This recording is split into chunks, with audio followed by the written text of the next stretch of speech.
I'm posting this here as a warning to all of the other people who work in fast food. Never let a health inspector in after 7 p.m. You see, I used to manage an Arby's in rural Minnesota, and it was a franchise. The owners paid me well to be their 5-day-a-week closing manager, and I had a guy who helped me close up every night. A wiry kid with thick black glasses and a bigger attitude named Devin. Devin was a good kid, a few years younger than me, and the life of the party, even when the party was a desolate fast food restaurant in the middle of nowhere. Devin would make the food and clean up, making my life so much easier on those long nights. And after every task, he'd find me wherever I was and hurl an unfunny dad joke at me. Despite their lack of relevance, his jokes always made me chuckle and boosted my mood. The last night we worked together was a slow Sunday night, much like any other. Barely anyone came after 9 p.m., despite us being open until midnight. I got some extra cleaning done and shot the shit with Devin every so often. I remember Devin telling me about some new update to the game he played every night when we went our separate ways. He was excited because they added the floss to the emotes. As I rolled my eyes and gave my signature chuckle, I heard a knock come through the drive-thru window.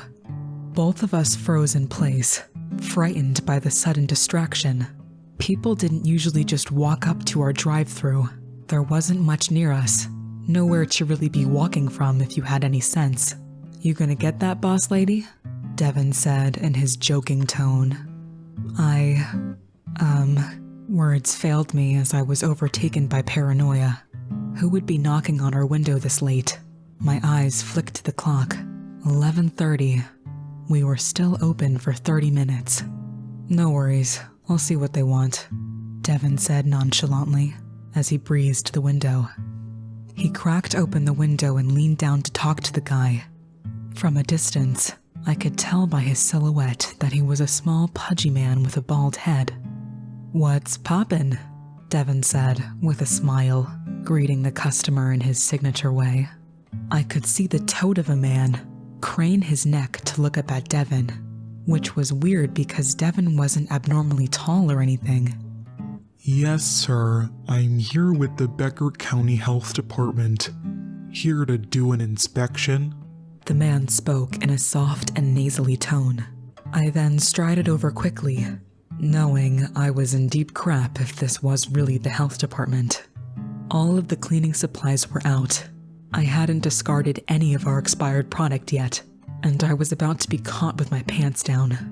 Reaching the window, I spoke. "Oh, wow, I've never seen you guys come so late," I said nervously. "Yes, ma'am. New protocol, so we can make sure the health code is always being obeyed," he said in a snide tone. "Want me to let him in, boss?" Devin said quietly. Yeah, I'll grab the COVID-19 questionnaire," I said quietly. Never had I been so happy to be in a pandemic.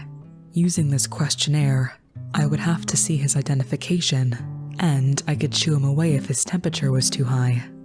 I rushed to grab my thermometer and question guide, and glanced into the parking lot as I walked.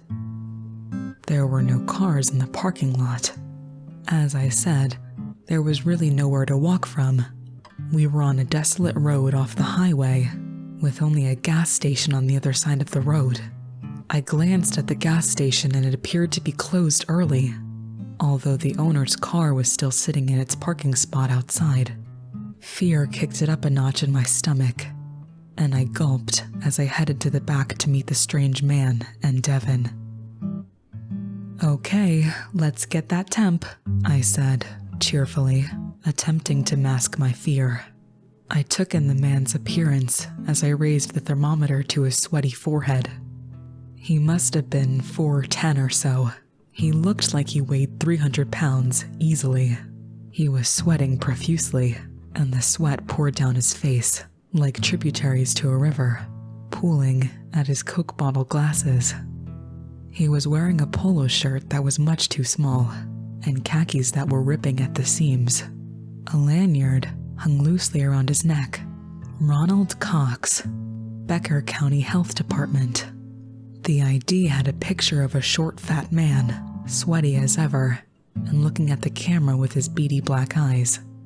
The thermometer gave a beep and displayed the temperature, 90.7 degrees, and impossibly low temperature.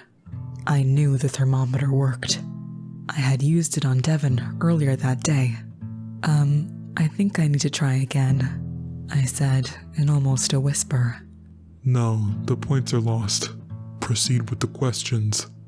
Devin scoffed at the man's rude response and walked away to finish cleaning his station. I followed my symptom checklist and Ronald, shockingly, displayed no symptoms of COVID-19. God, I wish he had. Although, who's to say things would have been any different? After he was finished with the checklist, he pulled a phone out of the stretched pocket of his khakis. I could see in the reflection of his glasses that he was indeed filling out some kind of form. The inspector made his way around the store, looking above, under, and around things. As he, inspected, I cleaned up the chemicals I had left out haphazardly and tidied up as fastidiously as possible. Devin came up behind me and gripped my shoulder. Something is off about this guy, boss. Don't be alone with him. I got a bad feeling. Devin was out of character with his serious tone. I won't. Don't worry, I said in a hushed whisper, nodding in agreement as I continued finishing up the cleaning. The inspector walked around in a stunted shuffle, moving quickly one moment, then sluggish the next. It was as if he was trying to decide what was more natural. I glanced at the clock. 12:05. We were closed. I pulled the cash drawer out and emptied the contents into our timed lock safe, and completed my banking for the evening. All that was left was the general tidying up and stocking. And as I went about my business, I eyed the strange inspector, suspiciously. I thought of the gas station again. It never closed before midnight, so I glanced to see if the owner, Reggie, was walking out like he normally would around this time. Nothing. His car was parked outside, but there didn't appear to be any signs of anybody still inside the building. I sighed and carried on with my duties. Time flowed forward in a march of inevitability. I was bound to finish my work before this inspection was done. And so it was. The clock read 12:53. Devin and I were completely finished, and I went to find the inspector, dead set on finding out what exactly was going on. He was in our dining room, under a table, picking discarded chewing gum off the tables and eating it.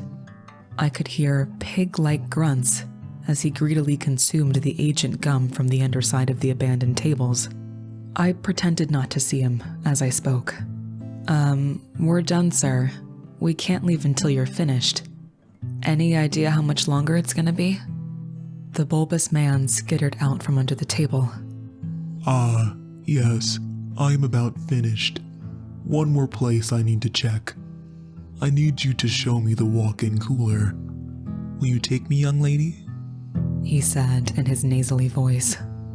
Nah, I've got it. Come with me, Devin said, way in the back, intent on not leaving me alone with the strange man. Great, the inspector said, as he followed Devin to the cooler. Devin gave me a worried glance as he opened the door and held it open for the inspector. Be out in a sec, Devin said as he closed the door. How I wish I could go back in time and go with him. I checked the clock. 1 a.m. I decided to go over my closing checklist again as I waited for them, making sure I didn't miss anything. I was sure I was going to fail this health inspection, and I didn't want my boss getting any angrier at me than he needed to be. When I was done, I glanced at the clock. 1:20 a.m. Why hadn't they come out yet? What was so interesting about the cooler? That's when a realization crashed over me, like a car going 70 miles per hour, right into a brick wall.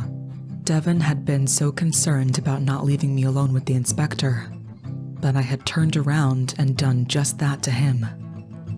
I took on a brisk stride to the walk-in cooler, desperate to see what was really going on in there. My hands gripped the cold metal handle of the cooler, and as I pulled it toward me, I was overwhelmed with a rotten stench. My eyes immediately fell to Devin. He was crumpled to the bare metal floor, and at first I thought he was wearing a red cap, until I realized it was a puddle of blood. The health inspector was leaned over him, making the same pig-like grunts he had with the gum. Devin's face was frozen, in a mask of silent, still suffering, as the obese health inspector gorged on the soft flesh of Devin's neck.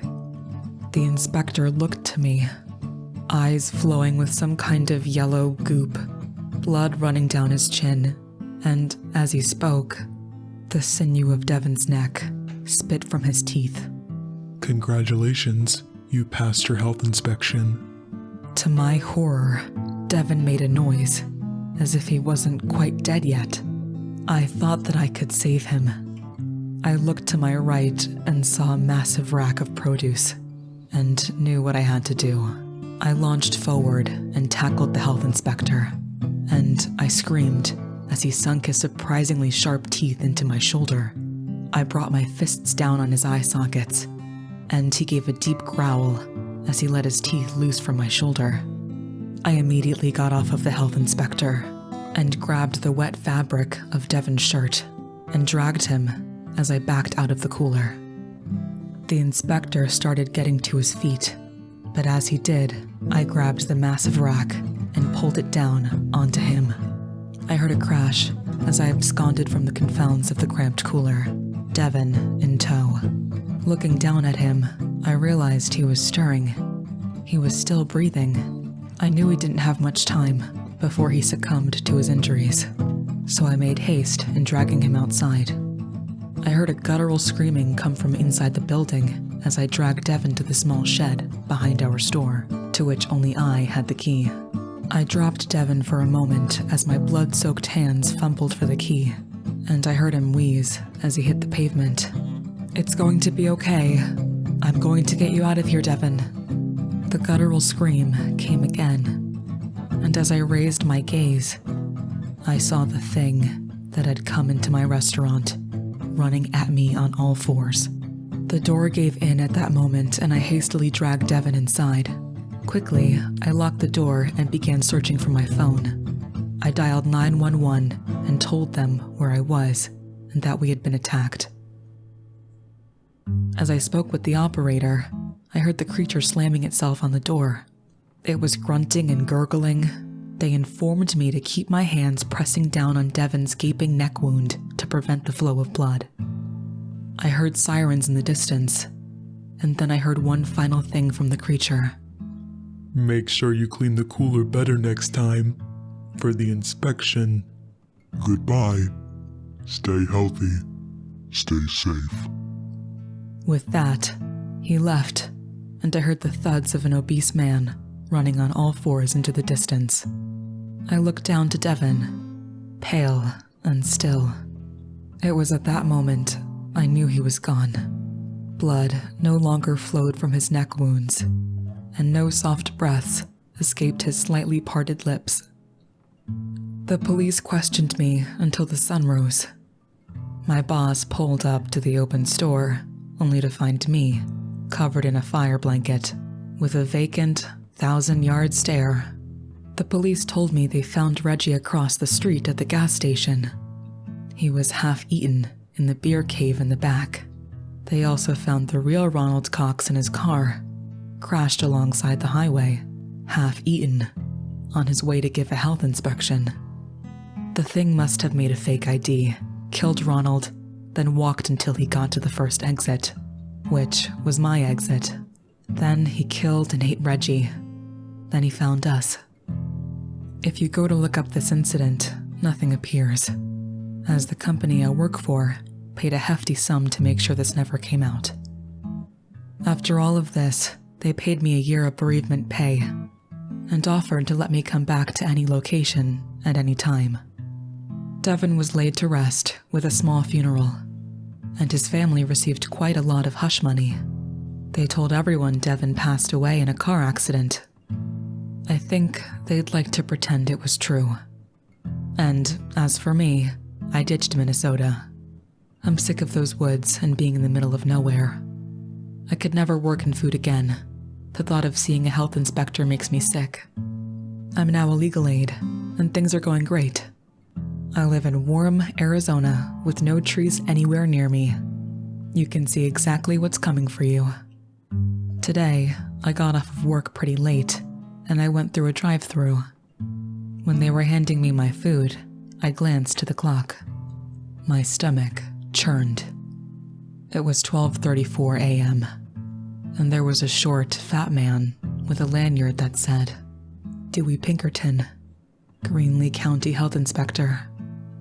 I left as quickly as possible and called the police, lying and saying I had seen someone robbing the restaurant. As soon as I got home, I decided it was time to share my story. I don't know what that thing is, or how it got to Arizona, but I knew I had to warn people. There is a creature that impersonates health inspectors, and I suspect maybe more public entities, and it will come to you late at night to feast upon you. So please, if you work in fast food and a health inspector comes after 7 p.m., do not let it in.